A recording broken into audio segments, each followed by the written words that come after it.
Ndiyabulela kamapolisa ngobugorha babo.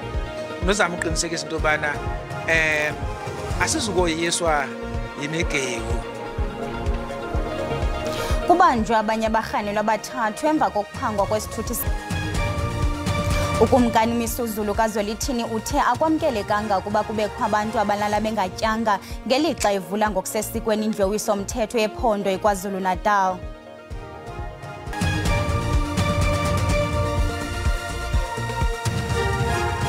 Siziphekile sazibonda ngoku kufika ilixa lokuba sizophule singaphosanga maseko masinirhabulise kwibhekile yasemini nje.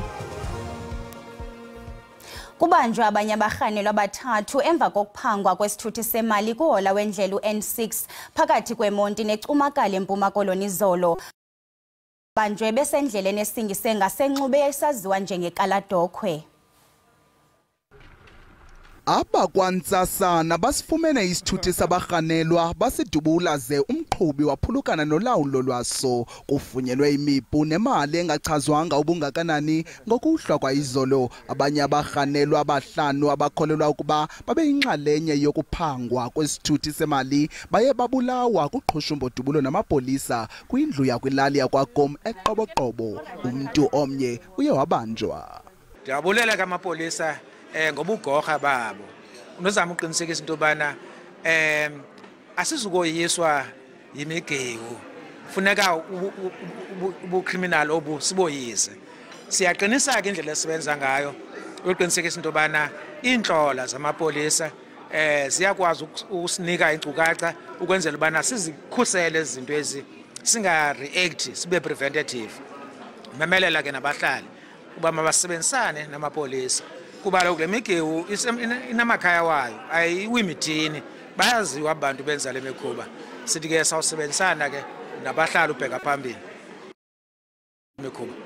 Ukanti ke iqela lokhetshe kweliphondo libambisene neqela elikhethekileyo lamapolisa ogcino cwangco e-SAPS bafumene imipu ye-AK-47 emithathu, umpu we-R1 ne-R5 ezine, kuquka nothotho lwembumbulu kule ndlu. Izikhuntyu zifunyenwe kwizingxobo. Umrhanelwa oneminyaka engama-58 ongumnini wale ndlu ubanjiwe yaye uza kuvela kwinkundla kaMantyi eQonce.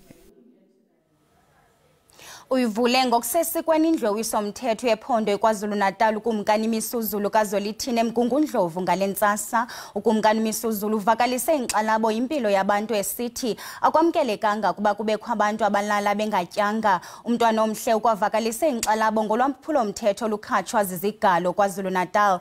Intetho yekumkani itshayelele yobume bephondo eza kwenziwa inkulu baphathiswa umnumzana Thamsanqa Ntuli ngomso. Madam Speaker, women and children are also citizens of our beautiful country. They must be safe, feel part of a caring and protective country and society. While on that topic, I wish to recommend KwaZulu-Natal's Police Management Commissioner, our Commissioner Ubaba Umhlonishwa Mkhwanazi. We urge the men and women in the SAPS to continue protecting us from violent criminals who abuse our people. To Mr. Premier, I have been informed, Premier, that there is a crime summit being planned. That is a very important step on the right direction. I want all traditional institutions to participate in this summit. The issue of security and safety in our rural areas must be on our agenda.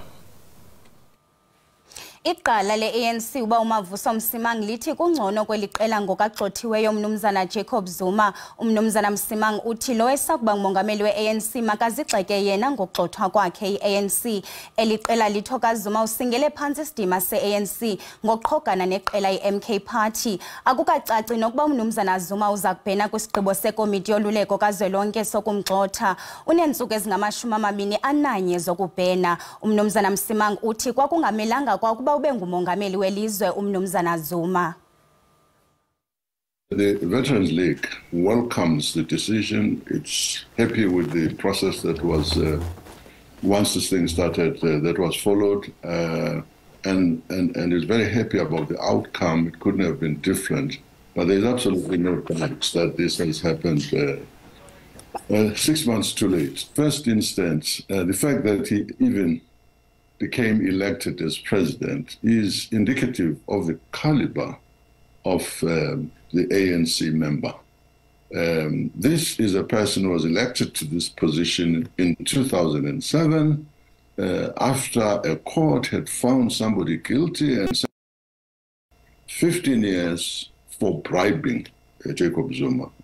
We elect this person at a time also when there were headlines about him raping a person who had come to look for assistance, daughter of a colleague of his.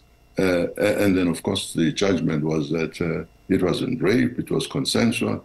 All of that is extremely embarrassing. Then you have this eponymous shower cap being pinned on your president because they think showering will going to help prevent HIV/AIDS, and then we end up with state capture, which would not have happened had the Guptas not been such good friends of the president. So this is the easiest matter. They should have said, thank you very much for leaving. We should not actually have, it's not even in retrospect, it's that we are factionalized. There is no explanation for why a person with the kind of record that I'm talking about would be elected president of this country. And it happened.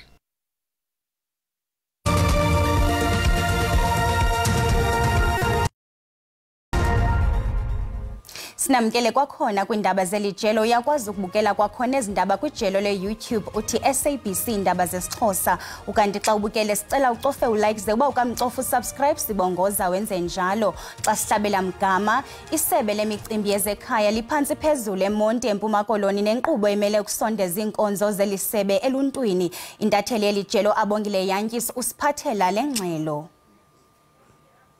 Sinayo phuma kwindlu yowisomthetho apha ephondweni nongusekela somlomo uVuyo Jali. Tata siyabulela kakhulu ngexesha lakho niqhuba le nkqubo namhlanje khawusithele qabaqaba.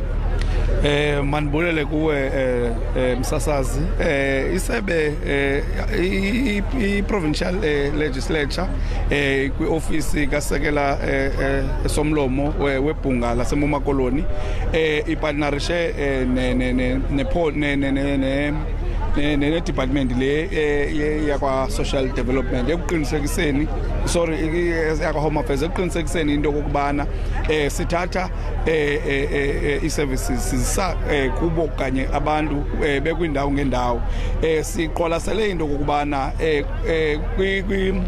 kwindawo ezifana nalesi kuyo abantu baphila phansi koxinzelelo kakhulu ingakumbi kwizinto ezifana nendlala so ezinye zezinto esiye sizame ke ukukhawulelana nazo zizinto sifike sizame ngandlela zonke ukuba urhulumente ingabi nguye ingaba ngabantu abaya kurhulumente but ibe sithi abaya ebantwini because sinento ikolelo ethi abanye abantu abahlala kwezi ndawo baphila ngezinto ezifana nezinto nezinkqubo kuthiwa ngo-EPWP ezenza uba imivuzwana yabo emincinanana bangakwazi uba bakwazi uba bayofikelela kwiinkonzo zikarhulumente. Enkosi kakhulu exesha lakho. Vuyo Jali nongusekela somlomo wendlu yowisomthetho apha ephondweni esichubela abanzi ngeli chamu lesebe lezekhaya. Sizithathe izinambo sizibuyisele kuni eRhawutini. Kwiminyaka engama-30 eli libone indawo ezininzi ezinquzulene neenkampani nezizityhola ngongathobela umthetho. Ingingqi yase-Attock ngaphandle kwaseBurgersfort yenye yengingqi etyhola umgodi iBokoni Platinum Mine ophethwe yi-African Rainbow Minerals ukusukela ngo-2022 ngongathabatheli ngqalelo izinyanzeliso zokuza neenguqu eluntwini. Ingcali yezamandla uNjingalwazi Hartmut Winkler uthi i-Eskom ayinandlela yimbi kuza kunyanzeleka ilithobe lixabiso lombane. Ebephefumla emva kwentetha kamphathiswa wezamandla nombane uGqirha Rosienzo Ramokgopa othe isebe lakhe liza kuqhokana neziko elilawula yezamandla iNERSA ukuphonononga amaxabiso ombane. uRamokgopa bethetha kwinkomfa namajelo endaba ePitoli izolo apho athe kubalulekile ukuxazulula ingxaki yamaxabiso ombane axhoma entungo. Kungenjalo azakhokhelela ekubeni uluntu lungabi nampane ixesha elide de luvuke umnyele ile meko. There's two problems. On the one hand, Eskom has lost a lot of customers over the last couple of years. Since a lot of people have installed their own systems, mainly solar rooftop. So they're just buying less electricity from Eskom, and these were usually the people who had the money to do so, to pay. What's left is there's a lot of people who just simply cannot afford even average sort of rates, and right now it's resulted in the cost going up all the time. What really determines the cost is how much money does Eskom need to keep on operating. In the last couple of years, it's been unusually high, partly because they've had to deal with all these breakdowns, fixing Kusile and so on. Intetha kamphathiswa ibengumvuka kulandela isankxwe ngesigqibo sesixeko seRhawuti sokumilisela ixabiso elongezelekileyo lama200 erandi nyanga nanyanga kwintengo yombane ukuqala ngomhla wokuqala kuJulayi. Amalunga aspoze ecandelo vele kwinkundla kaMantyi eRandburg eRhawutini kwakhona ngokuphethelene nokubethwa kwabantu abathathu kuhola wendlela uN2 eGauteng kunyaka ophelileyo. Ngoku siqhagamshelana nentatheli yethu Kelvin Dludla olandela elinqakwe seRandburg. Kelvin, siyakwamkela, khawusixelele ngokuqhubeke namhlanje ngelityala. Ambingelele kuwe ezakwethu ngibingelele nomukelo wendaba ze-SABC esekhaya. Okwenzekile ke namhlanje ukuthi ke uqhubekile ufakazi oqala obekuyena obethula ubufakazi izolo. Uqhubekile ke namhlanje ngoba ke uzokhumbula ukuthi asivumelekile thina bendaba ukuthi ke sidalule igama lakhe noma simveze ukuze abonwe abantu. Kodwa namhlanje ke obequkethwe ubufakazi bakhe ukuthi ke lokhu kulimala akuthola ngosuku lwesigameko. Uzokhumbula ukuthi ke ngoJulayi wangonyaka owedlule kwaba nesigameko la abaqaphi bephini likaMengameli wezwe uPaul Mashatile baxabana noma kwaba nokhelizisana phakathi kwabo nabathile ababengamasosha emgwaqeni othela wayeka uN1 isisuluke noma ke omunye ke ofakazi banamhlanje isosha elalikhona ngesikhathi kwenzeka lesigameko bebelibuza ke abameli babasolo ukuthi lokhu kulimala akalithola wakuthola kanjani. Ubesechaza ke ukuthi ke wadonswa ngendlakadla edonswa yiwo ke abaqaphi bephini likaMengameli ke ummeli wabasolwa uMakhubele uthi ke uyasola ukuthi lokhu kulimala akushoyo lofakazi akusikho ukulimala akuthola kuphela ngenkathi ke edonswa ke ngendlakadla. Uthi ke uyasola ukuthi usengeyimithi noma uqambamanga mangabe ethi ke walinyazwa ilaba qaphi ke. Uthi ke ufakazi umeyiphendulela uthi cha unalo iform leli eligcwaliswa odokotela libizwa ngokuthi J88 elaye libe khona nemininingwane yokuthi ke umuntu ulimele kanjani neminye imininingwane. Kodwa kube sebuzwa ke ukuthi ke kwakwenziwa yini ukuthi ke angayi enkanjini la kwakulashelwa khona abantu emasosheni ube bese ichaza ke izathu zalokho. Uthi ke okuningi akasakukhumbuli kahle ngoba kwenzeka ngokusheshsha ubese khonjiswa ke ezinye zeimoto la ngaphakathi enkantolo ukuthi akhomba imoto ke le akwaphuma kuyo abantu laba ke athi ke bamdonsa ngendlakadla babashayelesa kabe emgwaqeni. Izolo ke ubuziwe ukuthi kwakungani ukuthi uma ngabe emiswa imoto ezayinamalamba ahlaza angambi. Uthi ke cha kwakumele balandele imigomo efanele. Wayengazi noma labantu ababemisa emgwaqeni kwakuwabantu abafanele yini. Wayesaba ukuthi ke bazombamba inkunzi. Sengiphetha okuhlaluke namhlanje enkantolo la yeMantshi la eRandburg ukuthi okuvelile ukuthi ufakazi uthi unaso isiqiniseko sokuthi babengekho lalingekho iphini likaMengameli wezwe uPaul Mashatile kulezi imoto lezi ezayibaphazamisa ngenkathi beshayile emgwaqeni. Uthi uselalele kaningi wenza nophenyo lunzulu wathola ukuthi imoto lezi ezayiphethe iphini likaMengameli lalingekho nhlobo. Labo abaqaphi bakhe babeyihambela nje bodwa. Ayibuzile ke inkantolo ukuthi ke pho yini le ayibenza bakhanyise amalambu alihlaza emgwaqeni uma ngabe iphini likaMengameli lalingekho ngaphakathi kwabo. Kodwa ummeli wabo ke usamile kwelokuthi ke wayekhona uPaul Mashatile kulezo imoto, yingakho babephuthuma befuna ukususa ezinye imoto emgwaqeni, kanti impilo yephini likaMengameli ngokusho kwabo yayisengcupheni. Kodwa ke icala okwamanje lisahlabe ikhefu, bayabuya labo uyabuya ufakazi uzoqhubeka, kanti abasolwa boyisishagalombili bakhona la enkantolo. Sibamba ngazibini kuwe Kelvin. Ngoku masiphosa amehlo kumagqabantshintshi ezithe zaqaqamba kwihlabathi, siziqale kwimfazwe phakathi kweRussia neUkraine. Thabathele kuyo ngezirhweqe iVolche kwimpuma yeDonetsk. Ngaxeshanye iUkraine ivulele uqhoqhozwano kogqunci kwintshona yeRussia eKursk Oblast. Oluqhoqhozwano lubangela ukucima kwezibane eKursk Oblast. Kwaqukwe lamandiya kusweleke ngaphezu kwama-40 konzakala inginginya kwiinduli neentaba zaseKirala emva kogutyungelwa ludaka igosa likarhulumente uVina George ubhengeze ukuba bangaphezu kwama-70 ababolekisana ngencina ezibhedlela. Qakatha qelele eBangladesh amagosa ugcino cwangwa nqakule avalela ngapha kwerhaladiya nomdiyadiya abaqhankqalazi abanyevulela iinguqu nokushiye itshoba lilele kubantu abali-150. Ubusazina akusembovu ukuba umeme iteksi eziqhubayo ikulande ikuse apho ufuna ukuya khona. Zingaphezu kwama-500 iteksi eziqhubayo nesele ziqalisile ukusebenza eWuhan eChina. Ulula ukufane ubone iteksi eyiBaidu isima kuba abantu bathi zikhuselekile kunemoto eziqhutywa ngabantu. Kweli ngqokoqo khawufana ucinge udekelwe iplate ezele zizinambuzane, iminyiki namasongololo.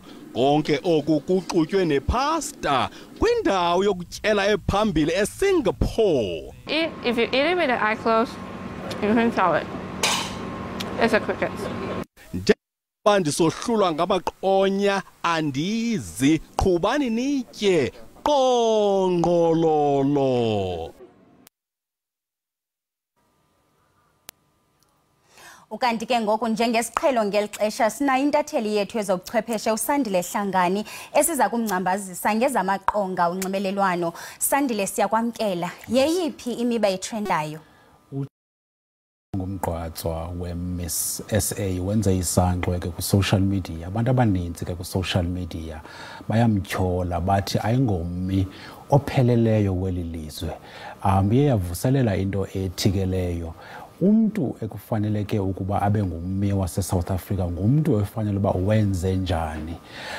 Ligama okanye indawo azalelwe kuyo apha eMzantsi Afrika okanye ngabazali bakhe. Abantu abaninzi ke bathi ke abazali bakhe ngabaseNigeria, utata ingowaseNigeria, umama ingowaseMalawi. Bathi ke ngenxa yaloo nto leyo bathi bona kafanelekanga uba abe ngumgqatswa kaMiss South Africa.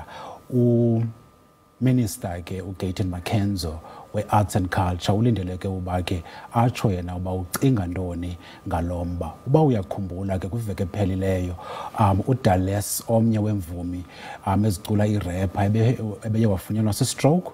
Ifamily yakhe ke namhlanje ikhuphe istatement esehlisa amaxhala wabo bamthandayo nabo bamlandelayo besithi ke ukwimeko noko exolisayo nangona nje esesesibhedlele. Okokugqibela ke kukho usisi ongummi weli lizwe lase-South Africa okhala ngokokuba uhlukunyezwa ngumntu okanye ngumfana okanye ihusband yakhe yaseNigeria. Ubiza ke uGayton Mackenzie, uzawuyazi ke uzawukhumbula okokuba ngaba bebesithi abemi bamanye amazwe mabangene kweli lizwe ngokusemthethweni. Uyabacela ke i-PA okokuba mabamthethelele kwakunye norhulumente esithi ke uyabethwa kakhulu ihusband yakhe. Yenye yevideo ke ezitrendayo abantu abathetha ngazo kakhulu. Sibambe ngazibini kwesandile. Camakho.